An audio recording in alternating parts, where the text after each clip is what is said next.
നമസ്കാരം. നമ്മുടെ വീട്ടുവളപ്പിൽ ഏറ്റവും എളുപ്പത്തിൽ വളരുന്ന ഒന്നാണ് മത്തങ്ങ. എന്നാൽ ഇതൊരു വെറും പച്ചക്കറിയല്ല, മറിച്ച് മുകളിൽ മുതൽ താഴെ വരെ ഔഷധ ഗുണങ്ങൾ നിറഞ്ഞ ഒരു അത്ഭുത സസ്യമാണ്. മത്തങ്ങയുടെ കാമ്പ്, കുരു, ഇല, പൂവ്, തൊലി എന്നിവയുടെ ഗുണങ്ങളും അവ ഉപയോഗിക്കുമ്പോൾ ശ്രദ്ധിക്കേണ്ട ദോഷവശങ്ങളും ഇന്ന് നമുക്ക് വിശദമായി പരിചയപ്പെടാം. മത്തങ്ങ, കാമ്പ്, ഫലം. നമ്മൾ സാധാരണയായി കറി വെക്കാൻ ഉപയോഗിക്കുന്ന ഭാഗമാണിത്. കാഴ്ചശക്തി. ഇതിലെ ബീറ്റ കരോട്ടിൻ കാഴ്ചശക്തി വർദ്ധിപ്പിക്കാനും പ്രായമാകുമ്പോൾ ഉണ്ടാകുന്ന കാഴ്ചക്കുറവ് തടയാനും സഹായിക്കുന്നു. പ്രതിരോധശേഷി. വിറ്റാമിൻ സി ധാരാളമുള്ളതിനാൽ ശരീരത്തിന് രോഗപ്രതിരോധശേഷി നൽകുന്നു. ഹൃദയാരോഗ്യം. ഇതിലെ പൊട്ടാസ്യം രക്തസമ്മർദ്ദം നിയന്ത്രിക്കാൻ സഹായിക്കുന്നു. ചർമ്മ സൗന്ദര്യം. ആൻറ്റി ഓക്സിഡൻറ്റുകൾ ചർമ്മത്തിന് തിളക്കം നൽകുകയും ചുളിവുകൾ മാറ്റുകയും ചെയ്യുന്നു. ദോഷഫലങ്ങൾ. പ്രമേഹ രോഗികൾ ഇത് അമിതമായി കഴിക്കരുത്. ലിഥിയം അടങ്ങിയ മരുന്നുകൾ കഴിക്കുന്നവർക്കും ഇത് ചിലപ്പോൾ അസ്വസ്ഥത ഉണ്ടാക്കാം. മത്തൻ കുരു. പലപ്പോഴും നമ്മൾ കളയാറുള്ള ഈ കുരുവാണ് മത്തങ്ങയിലെ ഏറ്റവും വലിയ ഔഷധം.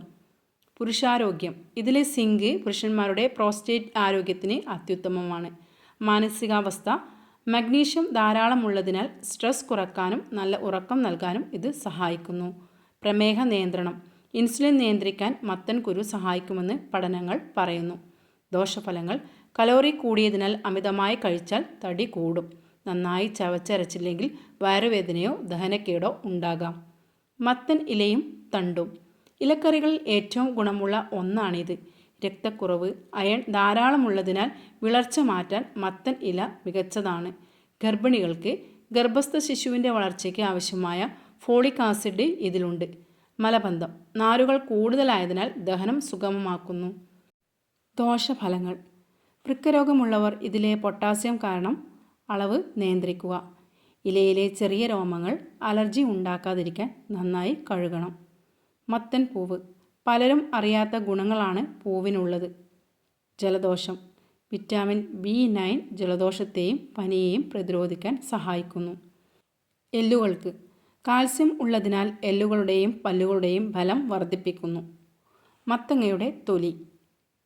ഗുണം. ഇതിൽ ആൻറ്റി മൈക്രോബിയൽ ഘടകങ്ങളുണ്ട്. ഇത് ചർമ്മത്തിലെ അണുബാധകൾ തടയാൻ സഹായിക്കും.